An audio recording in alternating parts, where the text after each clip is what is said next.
আমি একটু বাচ্চাদের নিয়েও বলতে চাই।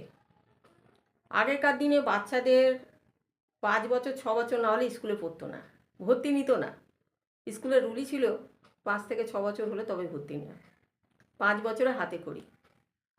এখনকার দিনে যদি বাচ্চা একটু বড় হয় বাবা মা বলতে শিখলেই ব্যাস অ আ ক খ পড়ো, আর নয় এবিসিডি পড়ো 1 2 3 4 পড়া শুরু করে দাও। ২ বছর ২.৫ বছর না হতে হতেই স্কুলের কাঁধে ব্যাগ ঢুলে গেল। সেই বাচ্চাটার ছোটোবেলাটা সে বুঝতেই পারলো না।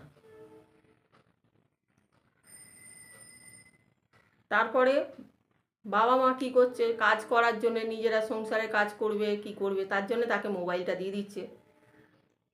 এবার সে তো সেই মোবাইল ঘাঁটতে শুরু করলো ২.৫ বছর থেকে। মোবাইলে কার্টুন না চালালে সে খেতে পারবে না, মোবাইল না চালালে সে বসতে পারবে না, সে ঘুমালেও বোধহয় মোবাইলটা চালালে ভালো হয়, এরকম অবস্থা।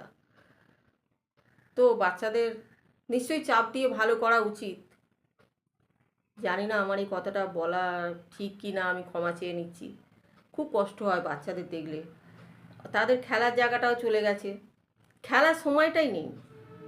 সকাল ভোর হলেই তো তাদের ওঠা, উঠেই মুখ হাত ধুয়ে স্কুল, আবার স্কুল থেকে এসে আবার সেই পড়া করতে হবে। যেটুকু সময় পাচ্ছে মোবাইলটা একটু দেখছে, কার্টুন এটা ওটা সেটা, বাচ্চারা যেরকম দেখে। কিন্তু আগেকার দিনে ব্যাপারটা ছিল যে এই বাবা মায়ের দুটো তিনটে ছেলে মেয়ে আরেকজনের আছে সবাই মিলে বিকেল হলে একটু মাঠে খেলা, তারপরে ঘরেতেও ভাই বোনেরা খেলা, তাদের ব্রেনটা একটু পরিষ্কার হতো। এখনকার দিনে বাচ্চারা ওই জন্য একটু খিটখিটে টাইপের হয়ে যাচ্ছে, যার জন্য মা বাবারাও উত্তেজিত হয়ে যায়, তাদেরকে সামলাতে পারে না।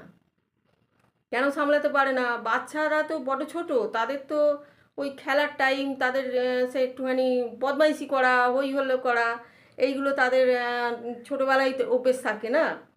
তো সেই অভ্যেসটা তো এখন আর পাচ্ছে না কিছু। তাদের হয় ওই মোবাইলে গেম দেখা, মানে কার্টুন দেখা, এইসব দেখা, আর না হলে ঘরে বদমাইশি করলেই চচ্চা পড়ে, নয় চোখ রাঙানি। এবার বাচ্চাবেলা থেকে তো ওরা ওগুলো দেখছে, ওদের ব্রেনটা খুব কষ্ট হয় আমাদের দেখলে।